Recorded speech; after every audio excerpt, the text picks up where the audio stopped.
Hi, my name is Femi Fenojo, your host on Maranatha Teaching Channel. This video is about the Passion Translation of the Bible.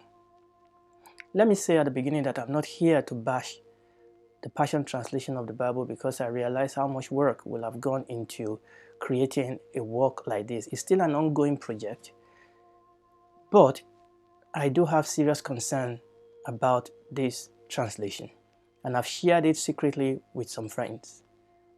I have such a concern that I believe it is worth sharing this with my friends and my family. Now, this is a video I've wanted to do for a couple of months now actually, but other projects and other demands have made it quite difficult for me to do this video up till now. In fact, I'm only able to do it now because I've decided that rather than doing a longer version that I had planned to do, I believe it's such an important subject that I needed to do now. So I've decided to do a shorter version. If the Lord permits, I may be able to do a longer version of this video. But in the meantime, in the description to this video, I'll put a link to some videos that have been done by a gentleman who invited scholars to critique this work, and I believe that they will be a blessing to you. Now, what I'm going to do today is to compare three Bibles. I'm going to look at the Passion Translation and compare it to the New World Translation of the Bible and the Message Bible. You may or may not be aware that the New World Translation of the Bible is the translation of the Jehovah's Witnesses. And obviously, the Message Bible is a paraphrase of the Bible that is quite popular among Christians. This way, hopefully within a short period, I will be able to express why I have a concern about the Passion Translation of the Bible. Up to now, the Passion Translation of the Bible has been more popular among a section of the charismatic movement that people have come to label the New Apostolic Reformation movement. I know many people in this group don't particularly like the terms, but these are the terms that people have come to call them, or sometimes they are called the hyper-charismatic movement. And the lead translator of the Passion Bible is one of the leaders in this New Apostolic Reformation movement or hyper-charismatic movement. However, recently, the Passion Translation of the Bible has cut across denomination barrier. And one of the reasons for that is because it is now being included in a few number of the popular Bible apps and Bible software like the Bible YouVersion and the Bible Gateway. What I will do at the beginning is to tell you my personal conclusion concerning the Passion Translation, and then in a very short period I will try and explain the reason why I have come to this conclusion. These are my conclusions.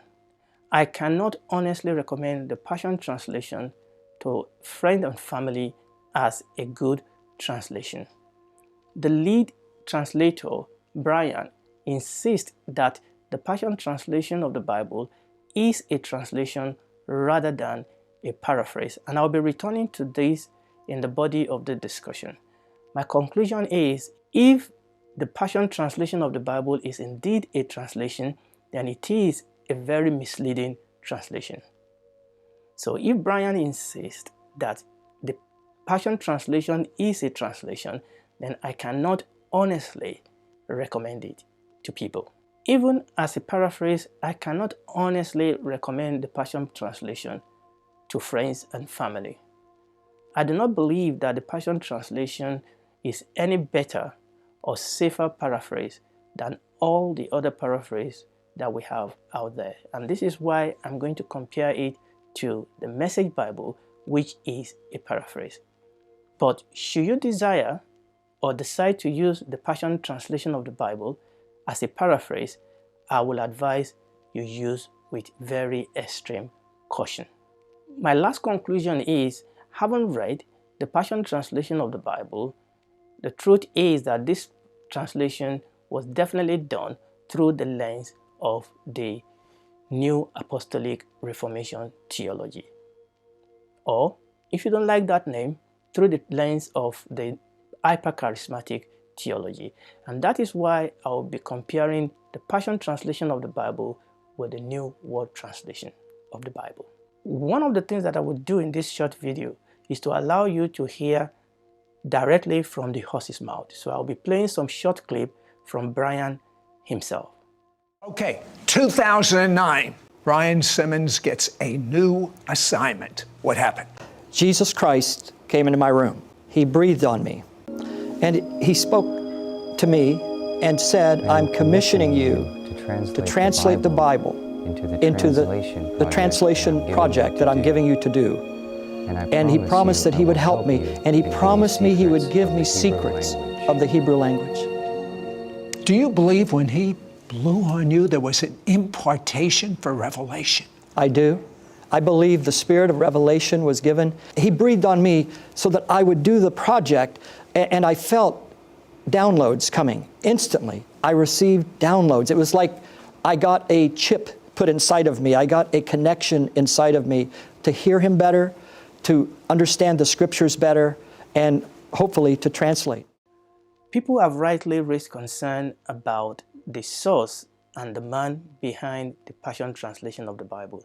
But I'm not going to be spending much time on this, but suffice to say that when you go to the official website of the Passion Translation of the Bible, Brian is described this way, and I quote, "A former missionary, linguist minister, and Bible teacher. As a missionary, he and his wife Candice pioneered church plants in Central America. As a linguist, Brian co-translated the Payakuna New Testament for the Kuna people of Panama." End of quote. I've listened to quite a number of videos by Brian himself, and he did claim to be a co-translator of the Payakuna New Testament Bible. Indeed, Brian served with his wife and 3 children as a new tribe missionary to the Payakuna people of Panama for 8 years. And it is true that a Kuna Bible translation was published in 1995. But the question that people have raised was the claim that Brian made with respect to what part he played in this translation. He often described himself as a co-translation of this Bible to these local people. The Kuna Bible translation actually began as a project in 1982, but this was when the Wycliffe translator Keith and Wilma Foster began working with a Kuna pastor Lionel Smith Arango on this new translation for the Kuna people, and it was published in 1995. It is conceivable that Brian will have had some form of input into the translation of this local Bible as a missionary and a linguistics with the New Tribe missionary. He could have had some input into the making of this Bible with the Wycliffe Bible Translation Group. I think what people have questioned was his claim that he was a co-translator of this Bible, especially that when you go into the official website of the Wycliffe Global Alliance, his name was never mentioned. Now, I've researched into how some of these local translations of the Bible were made, and it is conceivable that Brian will have had some input at various levels in the making of this Bible translation.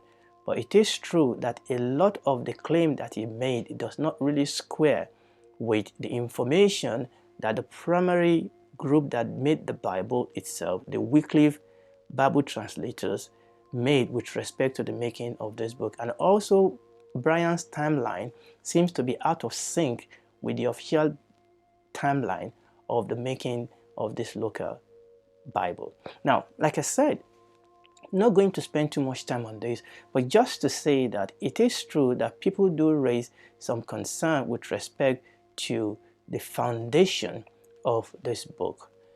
There are 2 claims that Brian made for his credential to translate the Bible. The first one is his claim to divine translation secrets, and the second one is his experience as a Bible translator and a linguist and a co-translator of the Papaya Kuna New Testament for the Kuna people of Panama. And unfortunately, And rightly so, people have raised concern about these two claims. But I'm not going to go deeply into that.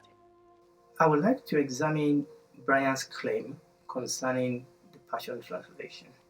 Now, his claim is that with divine help, he's been able to produce a translation that is better than other translations.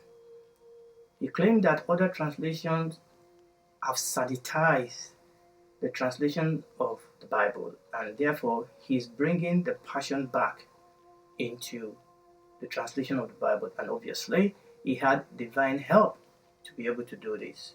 Anyway, we were out in the tribe, in the jungle there, and God favored us, blessed us. We're so thankful to be a part of the translation project for the Kuna translation. They now have the New Testament, almost the entire Bible, in their own language. So anyway, that passion to translate was in my heart, to have a radical, spirit-filled revival Bible. Because most translators have filtered out, sanitized. I was sharing one passage with you today about Cleopas, but there are so many secrets in the Bible that have been sanitized. They've been filtered out. There's never been a translation, to my knowledge, in this generation that believes in the apostle, prophet, evangelist, pastor, teacher, miracles, trances, angels, divine heavenly visitations, supernatural realm opening up in front of God's people. And so I really feel that this is going to be groundbreaking. Also, he claimed that God, the Lord Jesus Christ, gave him insight into the original Bible language. Now, connected to that is his claim that the original Bible was written in Aramaic. And finally, he said one of the secrets God revealed to him was the secret of homonyms. Now, we need to break some of these things down and see what do they mean. So, he claimed that the Passion Translation of the Bible actually brings the Passion back to the Bible, which apparently all the other translations before the Passion Translation have expunged or sanitized, according to Brian, out of the Bible. And the Lord Jesus helped him. He had insight into the original Bible language. And what was that original Bible language? That the Bible was originally written in Aramaic. All of our Bible commentaries and our understanding of the New Testament is based on what is called Greek primacy, which is that the original manuscripts, the original autographs of the New Testament were all written in Greek. Guess what's happened in the last 5 years? This is really new. Brand new scholarship. Just like they discovered things archaeologically that are astounding, they have discovered, and I've read the scholarly reports, hundreds and hundreds of examples where it's been proven that the Greek manuscripts are second-gen copies of the original Aramaic New Testament. That virtually all of the New Testament, there could be some exceptions, but virtually all of the New Testament was originally in Aramaic and then copied into Greek. This causes all the scholars to freak out and go back to the trash can, into the dusty corners of their libraries, and pull out all the all the Aramaic manuscripts and realize that they had thrown away the originals. Now, you may not understand what that means. If you've been following me on my series on the Bible, I've mentioned some of these things before. The Aramaic was the language that was spoken by the Babylonians and also by the Assyrians. He claimed that the original New Testament was written in Aramaic. There's absolutely no evidence for it. And when you listen to his video, sometimes he makes this claim as if everybody now knows, all the scholars now know. And in some video, we claim that yes, it's a minority of scholars that agree with him. The truth is that the original New Testament was not written in Aramaic. Why will it be written in Aramaic? At the point that the New Testament was written, the common language of the day was Greek. Yes, it is true that people use Aramaic in conducting commercial transactions. It is true that in those days, many people were multilingual. They speak Greek, they speak Latin, they speak Aramaic, and they speak Hebrew. But why will you write the scripture in Aramaic? There's no scholarship evidence for it. There is no logical evidence for it, but Brian claimed that that was the revelation that God gave to him. Now, that is very, very important because most of his translation are essentially based upon the fact that there are parallel reading of the same verse in the scripture in the Aramaic. Now, this claim that Brian made is very, very important because he is going to need that claim to support the way he actually went about translating the Bible. And that is connected to what he claimed about homonyms. Somebody asked Brian that what was the most important revelation that Jesus gave him? And without bashing an eyelid, he said, the secret of homonyms. So one of the things the Lord imprinted on your heart is that he would give you some of the secrets to the language. What do you think some of those are? Well, I think homonyms. Yeah. I think just to keep it real short and simple, when he unveiled to me the secret of homonyms, that every Hebrew, virtually every Hebrew word has multiple meanings.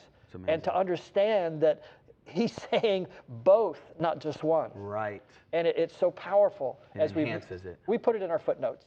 So what are homonyms? Now you know what homonyms are. Let me give you an example. If I use the word address, that's a single word, but that single word can have two meanings. Address can mean where I live, or address can mean that I made a speech and I address a group of people. That is homonyms. Homonyms is when you have two or more words having the same spelling or pronunciation but different meaning and origin. Okay? Two or more words having the same spelling or pronunciation but different meaning and origin. For example, another example, I can say see. Okay? Sound the same, but one is to see with the eye, but the other one is a body of water. Now, they have the same spelling or they sound the same way, but really they have different meaning. For example, bat. When I say bat, am I talking about an animal or am I talking about an instrument that people use to play sport? And that is what an homonyms means. And this is one of the secrets that Brian said that Lord Jesus gave to him. And essentially, he believed that every single word that you must take all the possible meaning, homonyms of that word and read it into every single verse. I mean, we don't do that normally, do we, in day-to-day language? For example, if I say my address is so and so, straight away you know which one of the address I was talking about. You don't read the two meaning of address into that sentence. You don't read into the meaning and say, Femi says that this place is where he lives and this place is where he addressed a group of people from. No. You know which meaning I'm using by the way it is used in the sentence. Nowhere in language do we at any time we say because this word can be used in two different ways, so those two different meanings must always be involved in each sentence. And the truth is that, and this is one of the things that characterize the Passion Translation, is that he actually uses these homonyms when it is convenient. It is not something that he uses throughout consistently. In fact, this is one of the concern about this translation is inconsistency, that he will use a rule when it is convenient for what he's trying to push, and he will drop that rule when it is not convenient. Let me give you a good example. The Passion Translation of the Bible. Passion. You call it the Passion Translation. Yeah, passion means passionate. Okay? But do you know passion can also mean suffering and death? So if we want to follow through with what Brian is saying, we can call the Passion Translation a translation that causes suffering and death. You and I know that that would not be right, because what he meant is that this book is a passionate book. But if we have to use homonyms, and if we have to read all the meaning of passion into every word that is used, then we can say the Passion Translation is a translation that causes suffering and death. But you know that is not the way we use homonyms in everyday languages. But according to Brian, those are the secret behind the book. And like I said, you can understand why people have raised concern about the very source of this translation. And the Bible says that the fruit cannot be good if the tree is bad. A good fruit cannot come out of a bad tree, and a bad tree cannot produce a good fruit.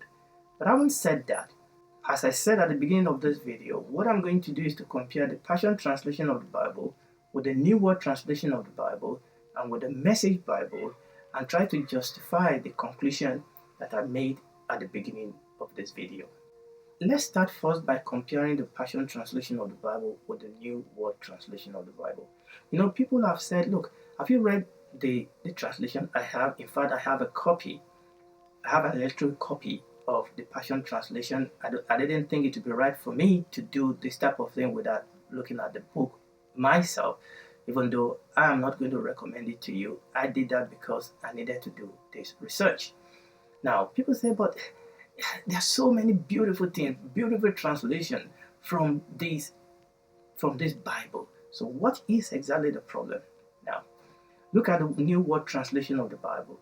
How many of you know that the New World Translation of the Bible, in 99.99% of that Bible, was a well-translated Bible? It was a well-translated translation of the Bible. Why don't we read the New World Translation of the Bible? Why? Is it because it has error on every page? No. Most part, in fact, almost all the part of the New World Translation of the Bible were rightly translated.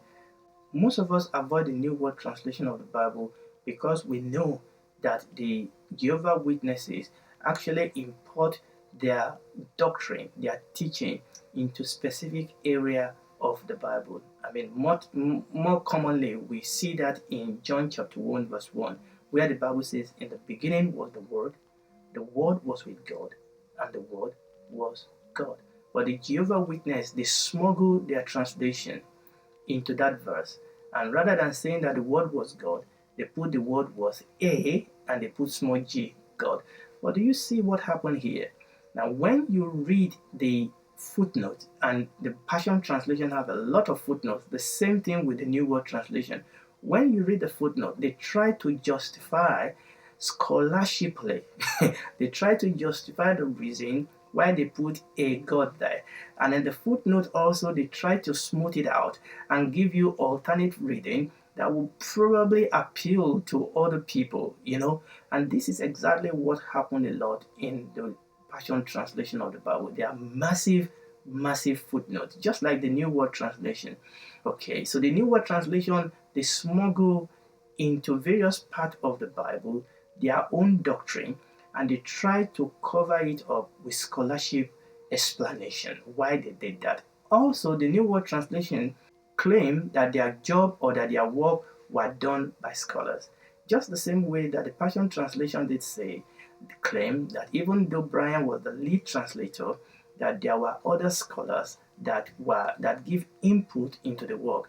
Now, a few of them have been made public, but not all of them, and we don't know how much input they actually have in the translation. If you say, well, but there are so many beautiful parts of this translation. Yeah, there are so many beautiful parts of the New World Translation. Now, the thing is that we avoid something not because everything is poisonous. It just only takes a little bit of poison to make a food unsuitable to be eaten. You don't need massive amount of poison. But secondly, the reason I'm comparing the Passion Bible to the New World Translation is because when you read the Passion Bible, the truth is that Brian has smuggled into the Passion Bible the doctrine and the theology of the New Apostolic Reformation movement. And that is why it was very popular with that group of Christians. Just like the Jehovah's Witnesses smuggle their teaching into the Bible, Brian has smuggled the teaching of the New Apostolic Reformation movement, or if you like, call them hypercharismatic movement, into the Bible. Somebody have sat down, and I'm not going to go into that, and counted New Apostolic Reformation lingua franca, okay, has counted how many of that has been translated into Brian's translation. There is a central doctrine of the New Apostolic Reformation that, and this is the heart of this teaching, and this is why I believe that this Bible, I cannot recommend it. There's a central theology of the New Apostolic Reformation that Brian has smuggled into the Bible, and it actually run across the Bible, and it's the fact that we human have become God. That is God with a big G. Now, this is the doctrine. This is the poison. This is the central. Now, there are some other doctrine, but this is the central doctrine that ran through the Passion Translation of the Bible that makes it very dangerous. I saw a third book. If I could just take this book back with me to the natural realm, it would trigger awakening in all the nations of the earth. It would make the name of Jesus famous in the world. But Jesus came to me and said, "Brian, I cannot let you take this book." And he looked at me in the eyes with love that melted me, and he said, "You are not ready for that book." Then he promised, "But I will bring you back one day, and I will give you that book." What was the title? Written on the cover of the book was John 22. But there's only 21 chapters in John. What's this 22? Well, John 22, go back to John 14:12, and you'll see that there is a greater works generation. The works that I do, you will do, even greater works than these. I believe the John 22 generation will be a people that do the greater works of Jesus. They will not add to the Scripture, and that's a sealed book, but it is a book that is unfolding, and the works of Jesus will be replicated by an entire generation of people that believe fully in the power of God. This, for me, is my central concern about the Passion Translation of the Bible. The fact that Brian has smuggled this central teaching of the New Apostolic Reformation into his translation of the Bible. Somebody have described the New Apostolic Reformation group, or the Hyper-Grace, or the Hyper-Charismatic group. Somebody has described them as a Christianity that doesn't know when or where to stop, an overzealous movement of theological and spiritual excess characterized by a lack of biblical checks and balances. And somebody also summarized their theological characteristic as that which claims prerogative to human agency, that which belong only to Christ. They claim prerogative to we human, that which only belongs to God, that which only belongs to Christ. And frankly, that is what I'm going to show you from Brian's video and from Brian's translation of the Bible. That, I believe, as far as I can see, is the most dangerous part of this translation. Yes, it is beautiful in many places. Yes, it is emotional, and that plays into people's emotional part to receive this Bible. But is that what a translation really is? Okay, but most importantly and most dangerously is this theology of the New Apostolic Reformation that has been smuggled into this Bible, where humans have become God. And here I'm talking about God with a big G. Now I'm going to take you through a couple of verses from the Passion Translation of the Bible. I'm going to go back, I'm going to go forward really to the book of Acts, and I'm going to walk it back to the Song of Solomon. You need to understand that, and this is very important, Brian has been translating the Bible in piecemeal.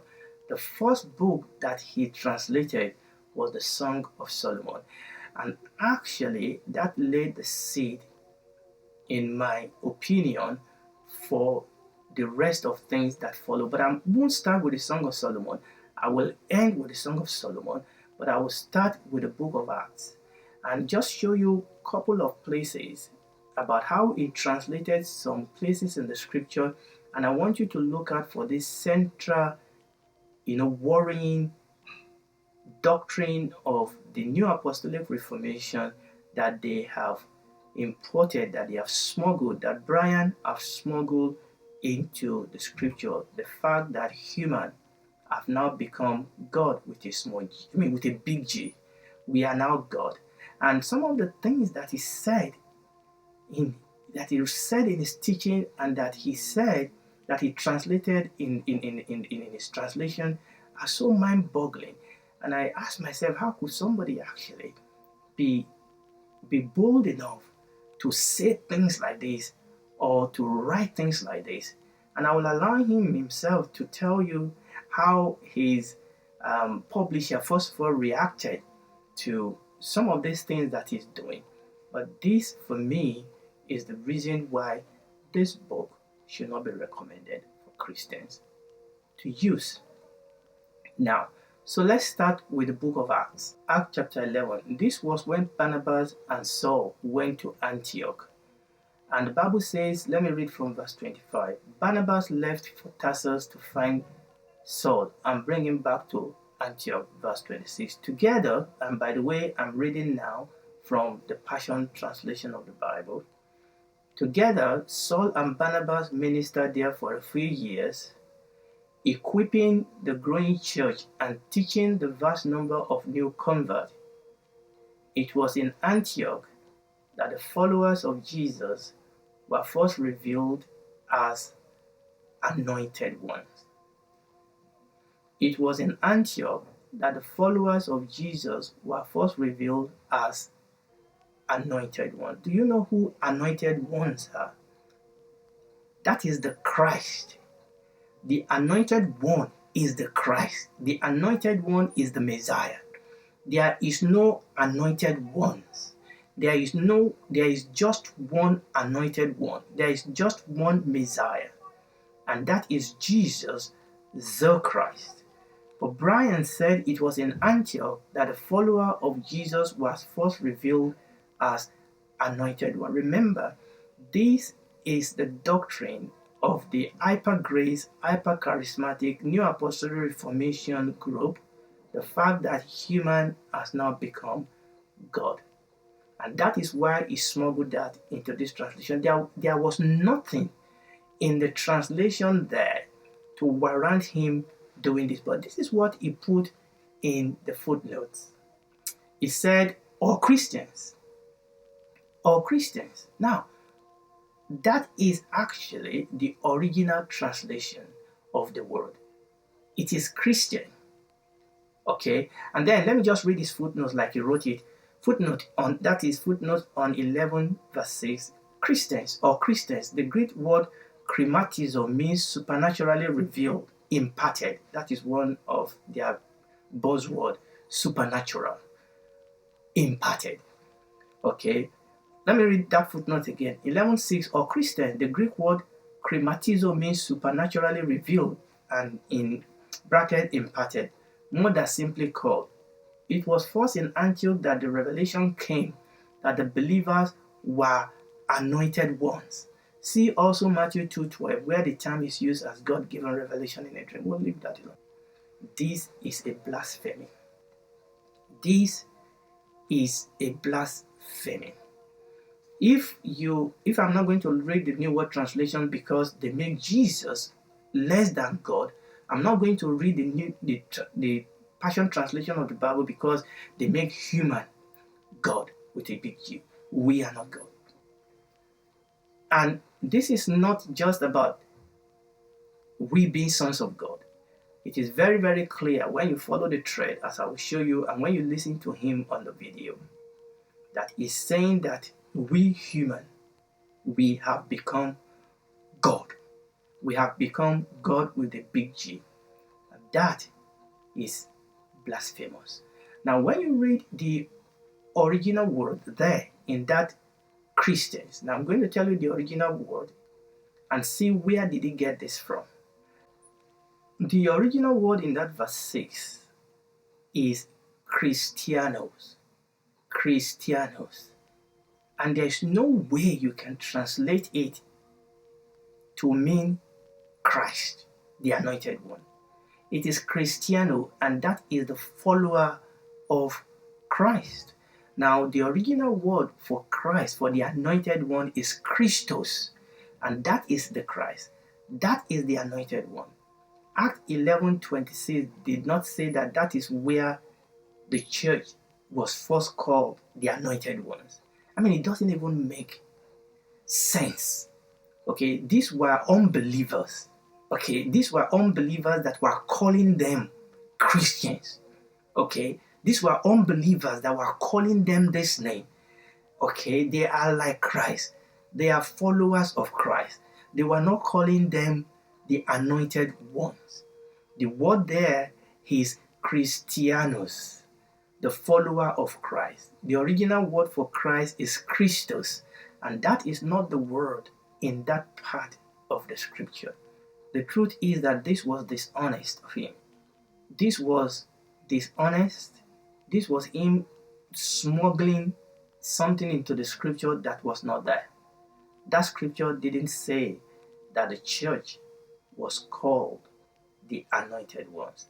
What it says, no matter how you want to shake it or move it, what it says is that the Christians were first called Christians. That the believers were first called Christians. They were first called followers of Christ in Antioch. And there's no way you can honestly translate that into how Brian has translated the scripture. But like I said, this is a continuation of a string of smuggling of New Apostolic Reformation, hyper-grace, hyper-charismatic teaching into the scripture, wrestling with the scripture. Sometimes blatantly just changing things, and sometimes trying to cover it up with homonyms or with his divine prerogative to be able to say this is what the Aramaic says. But here, he could not even justify it. There's no justification for this. He could not even fall back on his often trick of saying this was what was in the Aramaic translation. I mean, that is almost his go-to reason for changing things. But he could not even do that here. Okay, now let's go back. Now that is Acts chapter 11. Remember, I'm following this string and telling you the reason why I feel that this translation cannot be recommended. This translation is a dangerous translation. Yes, you can talk about those parts that minister to your emotion, that make you emotional, that make you and I'm going to talk about that when I come to compare it with the Message Bible. The purpose of a translation is not to make you emotional. That is not the purpose of a translation. Okay, the purpose of a translation is not to sermonize. Preacher can take the translation and preach it. Okay, that is what preachers do. The work of a translation is to translate the word of God. Okay, and to be honest with the translation. But we'll come to that. So let's go on to another verse. That's Acts chapter 11. Let's move back now. So we are going to move back to the cross of the Lord Jesus Christ.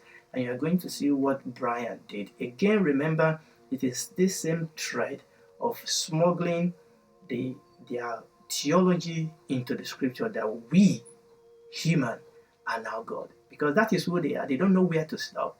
They've actually made that which belongs only to God. They've made it the prerogative of we mere men. Okay, so let's move forward to the next one. The very last words of Jesus, and I've been in debate with scholars for this, and I'm sure it's not quite over. I'll be drug into more of this as time goes on. But the last words of Jesus were not spoken in Greek. And it's very clear, I believe, that Jesus spoke Aramaic. Yes, he spoke Hebrew, but Aramaic and Hebrew are linguistically linked. And it's very likely that the linguistic dialect of Hebrew that Jesus spoke in Nazareth and growing up was actually Aramaic. I'm going somewhere.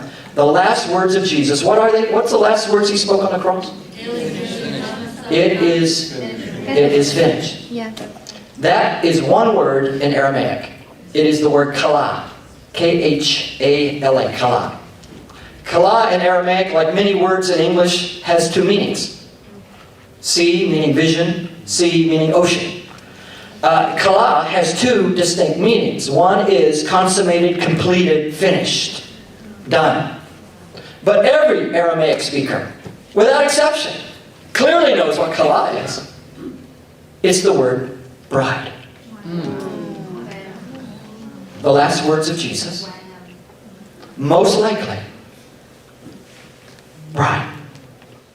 Now, I'm going to read John chapter 19, just verse 30. Now, this was one of the last words of our Lord Jesus Christ on the cross, reading from the Passion Translation of the Bible. And when, that is, he, Jesus, when he had sipped the sour wine, he said, "It is finished, my bride." Then he bowed his head and surrendered his spirit to God. Now, if that sounds strange to you, it is because it is strange. So, Brian, in his translation, has added this phrase, "my bride," to the very popular, the very common last word of the Lord Jesus Christ that we all have come to learn. It is finished. But for Brian, there is another level of meaning, homonyms. Now, this is where his claim to homonyms is going to kick in. Now, let's read the footnote before I make comment. This is Brian's footnote. This is from the Hebrew word kala, a homonym that can mean fulfilled, completed, and bride. Jesus finished the work of our salvation for his bride. This translation has combined both concepts. For a fascinating study of the Hebrew word used for bride and finish with its universe of meaning, 6 strong concordance, and then it went on and on and on and on. Now, you will not understand fully what this is about until we move forward into the Old Testament, its translation, the book of Proverbs, and the Song of Solomon. Okay. Now, there's absolutely not in the universe where it got this from. Remember what we said about homonyms. You don't necessarily say because a word means these two things that it always means those two things in every sentence that word is used. Now, again, he's doing this because he has an agenda. The agenda to smuggle a theology, his theology, into the Bible. Because this is a train of thought. It is a train of smuggling into the Bible that we, human, we are God. That word, "it is finished," was actually used in an earlier verse in that same chapter. Because this was John 19:30, but 2 verses before, in verse 28, the Bible says Jesus knew that his mission was accomplished. Do you see that word "accomplished" there? It is the exact same word. And this is one of the things you will see, like I said, in this translation, is its inconsistency. Chopping and changing, using a rule when it's convenient for him to be able to, support his hypothesis or his theology or what he's doing, and dropping it when it doesn't support what he's doing. So if you are going to say "it is finished, my bride," verse 28, you should do the same thing and say Jesus knew that his mission was accomplished, or Jesus knew that his mission was accomplished, my bride. Why didn't you do that? No, because it was going somewhere. The word in that portion of the scripture is the verb telio. And it simply means to bring to a close, to finish, to end. To bring to a close, to finish, to end. It's the same word that is used in 2 Timothy chapter 4, verse 7, when Paul said, "I have fought a good fight. I have finished my course." Do you want to put "my bride" in front of that? Matthew chapter 13, verse 53, "And it came to pass that when Jesus has finished this parable." Do you want to use your homonyms and put "bride" in there also? No. This thing doesn't make sense. Tell you, it is finished. And the perfect tense of that is what we all know, tetelestai. It is finished. Why did Brian add "my bride"? You will not understand this until we go to the Old Testament, which is where he laid the foundation of this poisonous theology that is smuggling into the scripture and is smuggling into Christianity. And I'm saying that if I will not recommend the New World Translation for them smuggling their unholy, unrighteous theology into the scripture, in the same way I would not recommend the Passion Translation of the Bible, even if it makes you feel good. Now we are going to go into the Old Testament, and what I'm going to do here is to allow you to hear directly from Brian yourself, talking particularly about Proverbs 31, the Proverbs 31 woman, and then talking about the Song of Solomon. And you will see how he has smuggled his doctrine into the Bible. And the sheer audacity that he has to speak about us and God in the same breath is dumbfounding. Okay, I want you to hear him yourself, and then we'll come back at the end of that video. What is known as the virtuous woman, the word virtuous is one of the most anemic, tepid words to translate Chael that you could ever come up with. Chael is a word almost exclusively used for warring men. Wow, that is what Brian says, but this is what kahil means in the original Hebrew of the Bible. Indeed, it does mean force, army, but it also means strength, ability, efficiency, and wealth. It could be a force, whether of men, of means, or other resources. We are going to look into this further by the grace of God in part 2 of this teaching. Decapitating, slaying, slash guts, kill the enemy, warring men. Rarely is it used for a woman. So the word Chael, the Hebrew word used to describe the virtuous wife, it can't be described by one English equivalent. It's usually used in connection with military might and power. Perhaps the best translation for Chael is mighty like an army. She's coming mighty like an army. Is there a bride coming forth, bright as the sun, fair as the moon, mighty like an army? Who is she, folks? It's the radiant bride, the last days church. God is going to raise up a perfect match for the Son of God. A radiant, co-equal, co-reigning partner to God the Son. It's as though, don't mistake what I'm saying, it is as though the Trinity is enlarging. Because the bride is now brought into the union of Father, Son, and Spirit and bride. And it says in our Bible, my sister, my bride. 4 times it says, my sister, my bride. The word sister means equal. No, it does not. It has nothing to do with gender equality or gender inequality. Now, this is what it means in the original Hebrew. Yes, it's a word used in the original language of the Bible for sister of same parent, half-sister, same father, relative, beloved bride, or one with whom one have an intimate connection. Brian may have a problem with this word, but the Bible is very, very clear what the word sister means in the original Hebrew. My equal, my bride. So I sent the manuscript to our publisher. It's the first book we translated for the Passion Translation, and my publisher immediately rings me up, Andy, and he says, we're not going to publish Passion Translation. I said, why? He said, well, you sent me the manuscript, and 4 times you're telling people that they're equal to Jesus. I said, Andy, no, I'm not telling him that. He is. You have ravished my heart with one glance of your worshiping eyes. I'm undone, conquered by a glance, overcome, held hostage by your love. You've inflamed my being. Now, nobody conquers Jesus. Not all the demons, not all the principalities, not all the Klingons in the world. Sith warriors, none of them are going to conquer Jesus. None of them. But you do. You do what demon princes cannot do. You conquer the inconquerable Christ with a glance of your eyes. Why, if you conquer the conqueror, that would make you more. Can you imagine the King of Kings saying to weak, frail you, stop, I can't take it anymore. I've got to come from heaven and be with you. You're wrecking me. You're ruining me. I'm held hostage. I'm ravished. My heart is stolen. You've stolen my heart, my equal, my bride. Now you can see the trend of what he has smuggled into the Passion Translation of the Bible.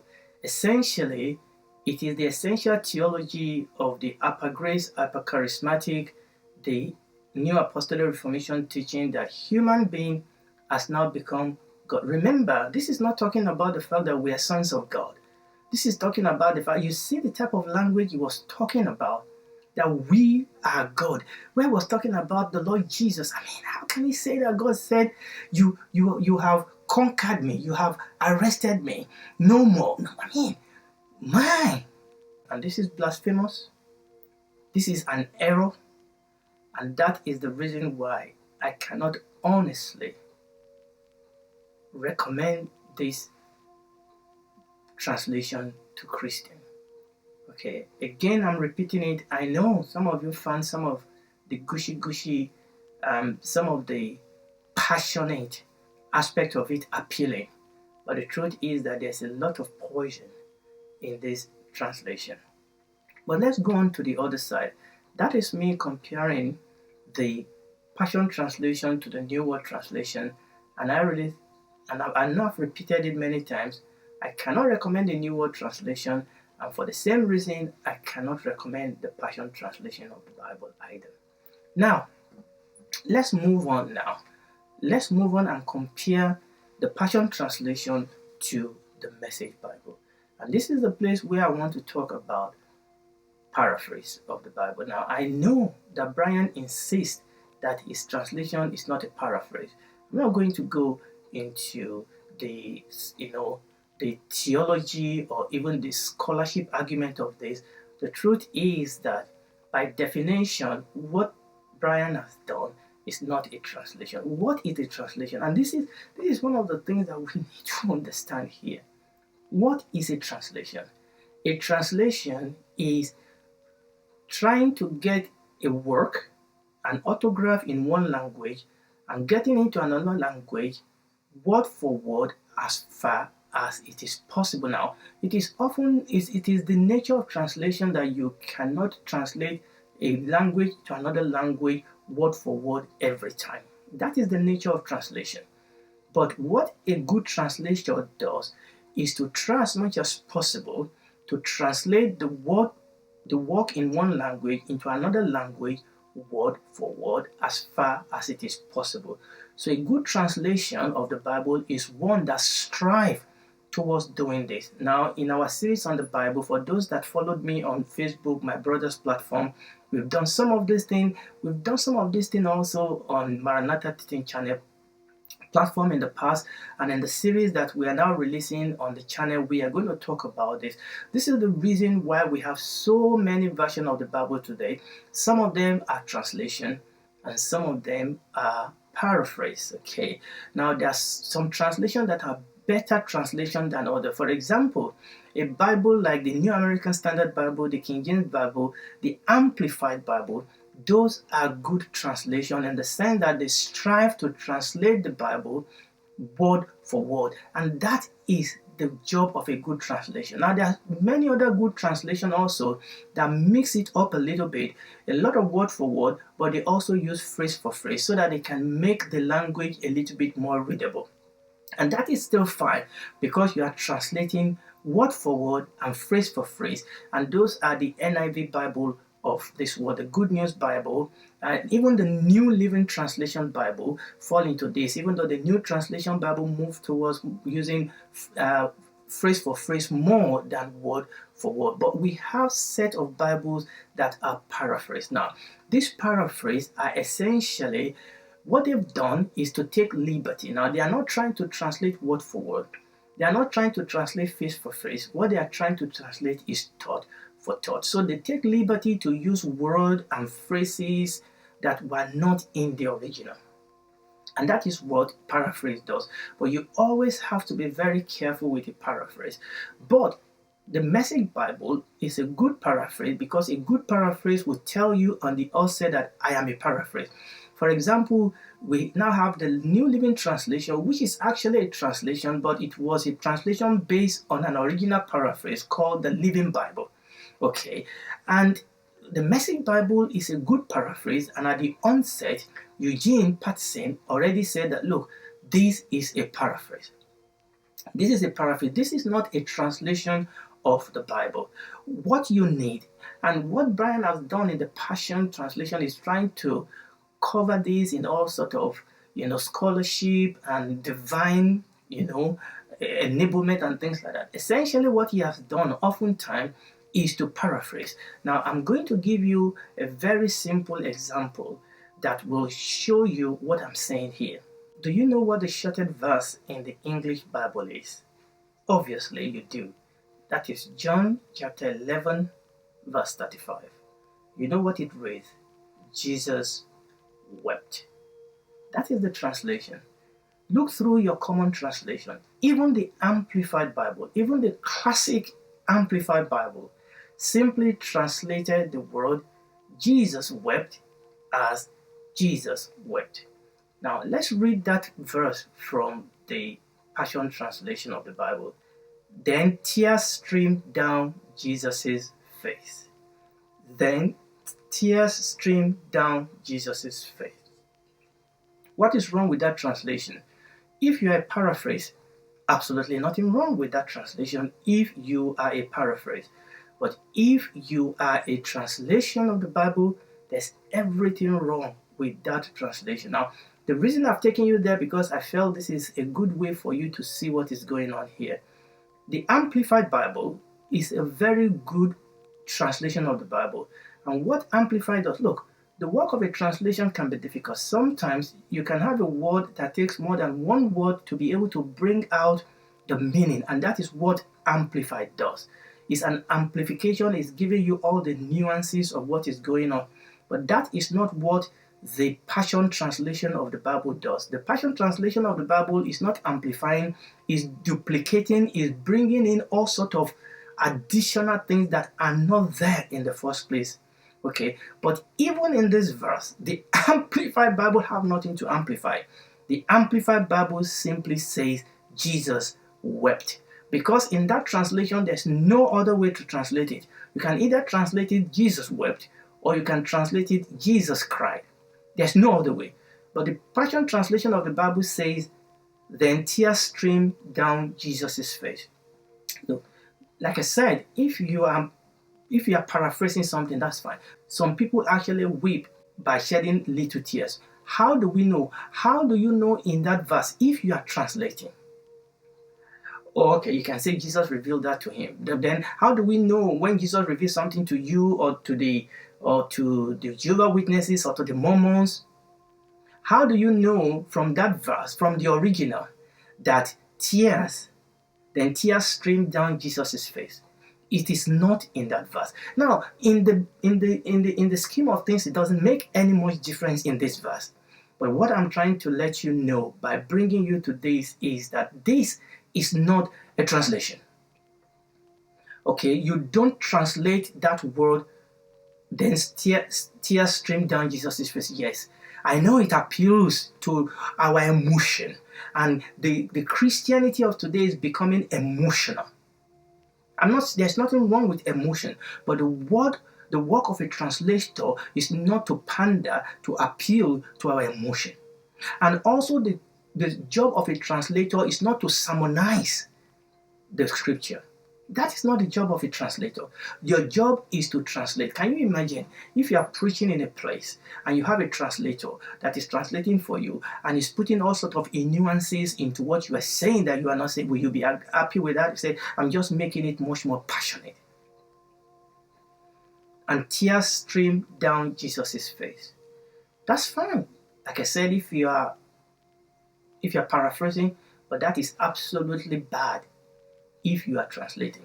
And this is what the Passion Translation done most of the time. What then tend to happen is that most of the verses are twice, 3 times as long as in the original. And remember what we said in previously. Sometimes he used these excuses of homonyms, that this was what was in the Aramaic, and then he said one way, and then he said it another way, and then this thing just go on long and long and long. Again, like I said, if you're a paraphrase, you can probably get away with that. But if you call yourself a translation, you cannot get away with that. So as a paraphrase, the Message translation of the Bible, or Message Bible, paraphrase tells us I'm paraphrasing. Okay? That's fine. We just need to be aware of that. We need to be aware that when I'm reading the Message Bible, that he is paraphrasing the Bible. Okay? And I need to be very careful that I'm reading his thought. I'm reading the way he's putting it in his own words. So Eugene will talk about Jesus enter into my Jesse in Romans chapter 8. I mean, there's no Jesse in the original scripture, but you understand what he's saying. He's trying to make it plain in another language that will be reasonable to us, and you understand that, but you understand that this is a paraphrase, and you cannot use that as a primary source of your study. Because you will see that the Lord Jesus Christ, when he ministers, sometimes what is said hinges on a word or two words or a sentence. When you paraphrase that out of the Bible, you've lost that. Now, it's absolutely okay to use a paraphrase once you realize that what you are dealing with here is a paraphrase. And obviously, you use that alongside very, very good translation of the Bible. So even as a paraphrase, I will rather read the Message Bible than the Passion Translation of the Bible. At least Eugene Patterson is not trying to smuggle the theology of a group of people into the scripture, thereby corrupting the scripture and make it say what it doesn't want to say. Hallelujah. So I will go back to my conclusion at the beginning. As a translation, it's a bad translation. It's not even a translation. As a paraphrase, it's been a corrupted Bible because it's tried to smuggle into the Bible the wrong teaching and theology of the New Apostolic Reformation, the theology of the charismatic and hyper-grace group of people, and translate that into the scripture. There's a lot of concern that has been raised about the man himself, about the source of this book, and about all it stands for. I know I've tried to make this a shorter version. There are a couple of things we could go into here and there, but if this stimulates you for you to do your own research and do your own study, again, like I said, I will put links in the description below that if you want to take this further and look at some scholars that have actually taken some of the books and actually critique them and compare them to what the original is, I think this would be helpful to each and every one of us. The Bible says that we should contend for the faith that is once delivered unto the saint. But it is left for each and every one of us to make up our mind. I cannot force you to make your decision, but I can only tell you that this is how I feel. This is what I've seen about this translation, and it is left for each and every one of us to make our own decision. God bless you. Shalom. Bye.